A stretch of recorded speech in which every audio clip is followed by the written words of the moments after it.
Hi guys, welcome back to my channel. I got a really interesting story to share with y'all today. So this is the story that someone mistook me for a missing person. Yeah, it's kind of weird. It was a wild story. So hopefully this hasn't happened to a lot of you guys. Maybe it has, maybe it hasn't. I don't know. Let's get started. So, from the start of it all, I was living in Arizona and I decided to go see a friend who moved to Illinois after we graduated high school. This is like my first time being in Illinois since I was like 9 years old. So I was like really excited to get there and just like see everything. So when I get there, she's working in Charleston, Illinois. She's like, I'm so sorry, like I was able to get off most of my time from work, but today you're gonna have to come to work with me. And I was like, that's okay because I've never been to Charleston. I can like walk around, see the area. There's no big deal. I wasn't upset about it. So, we get to her work and I'm like, okay, you do your thing. I'm just gonna walk around town. So I'm, just window shopping, walking around downtown. It's super cute. And I see all these flyers taped like everywhere for signs of a missing girl. And I'm kind of looking at it, but I'm thinking, whatever. See those all the time. So then I'm walking, I'm just like, ugh, what should I do? So I sit down at a park bench, and yes, I know you guys are gonna be like, oh my gosh, Taylor, why did you do this? But I took out a cigarette and I started smoking. Yes, I know, gross. I don't smoke anymore, so no worry about that.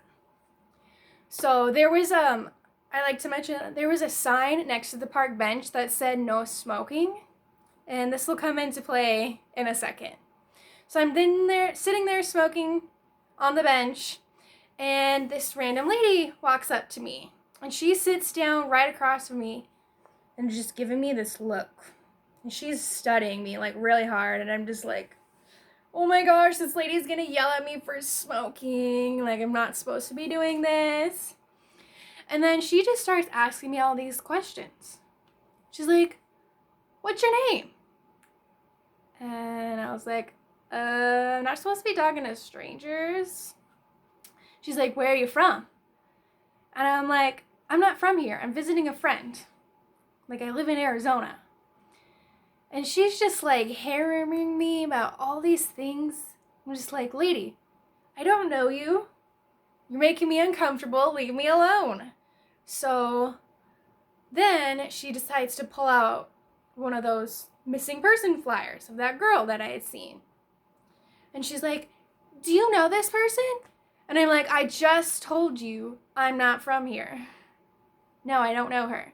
Are you sure you don't know her? You've never seen her.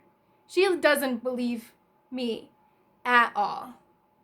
And I'm just like, no. Never seen this person in my life. This is my first day in Charleston, literally ever in my life. And like, nothing was clicking to me at this point. So she puts it away and then she's like, okay. And then she leaves. So I'm just like, that was weird. I'm just gonna go back to my friend's workplace. So I get there and she works in this like really cool old time theater. So I just kind of like walk around. I'm walking upstairs. I'm just kind of like moseying on by myself. And then out of nowhere she comes in. She's like, the police are here for you. And I was like, what? Again, back to the cigarette thing, I thought she had called the cops on me for smoking at the park. Silly me, that had nothing to do with anything, but I think I was just embarrassed about being a smoker at the time, which you should, it's gross. Ugh. Okay. So I'm like, oh my god. Someone called the cops on me. So I go downstairs and the cops are basically asking me all the same questions that this lady was asking. They're like, who are you? Where are you from? And I'm just like, what is going on? And then they finally told me. They're like, we got a call about the missing girl, and they like gave off the name. And someone said it was you and that you walked into this building. And they totally thought that I was this missing girl. Like the police did. That lady at the bench, she's the one that called in. She did not believe my story at all. She called the cops on me. And they were like, we're going to call your parents. And I'm like, please don't. Imagine if your child was missing and you got a call saying that, hey, we found your daughter. And they come and see, who the heck is this? I would be so upset. I was like, please don't call anybody. My friend over there was like trying to vouch for me, like, no, she's telling the truth. She's from Arizona. She doesn't live here. That's not this girl. And you know what kind of upset me a little bit about this is I was 18 years old at the time, and the girl on the flyer was only 14 years old. I don't know why that hurt my feelings. I was like, I'm not 14, I'm 18. I mean, she did kind of look like me. I had like full blonde hair at the time, and she had blonde hair and it was long, and she had blue eyes, pale skin. So I was like, okay, I can kind of see, the lady was just trying to be cautious, but nobody was believing me at this point.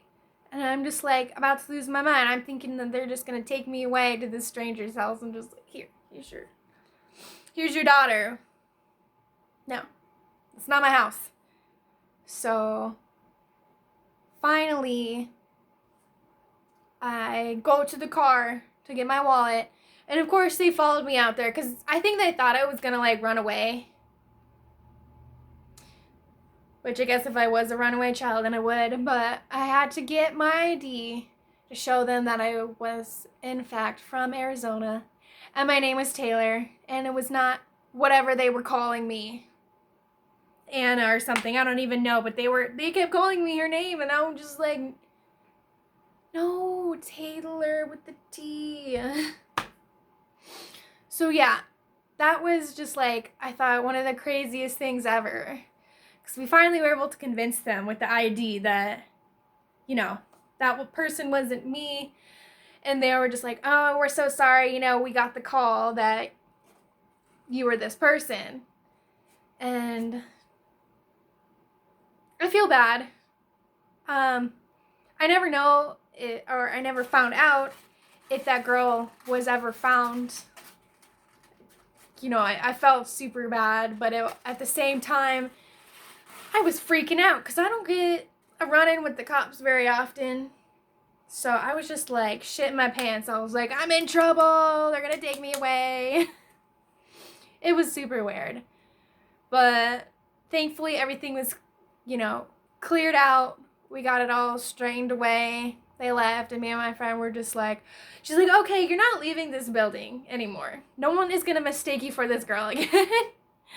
So yeah, that's my story of someone identifying me as a missing person. Yeah, super weird, right? Okay. Well, thank you guys for checking in with me again today. I hope you guys like the story.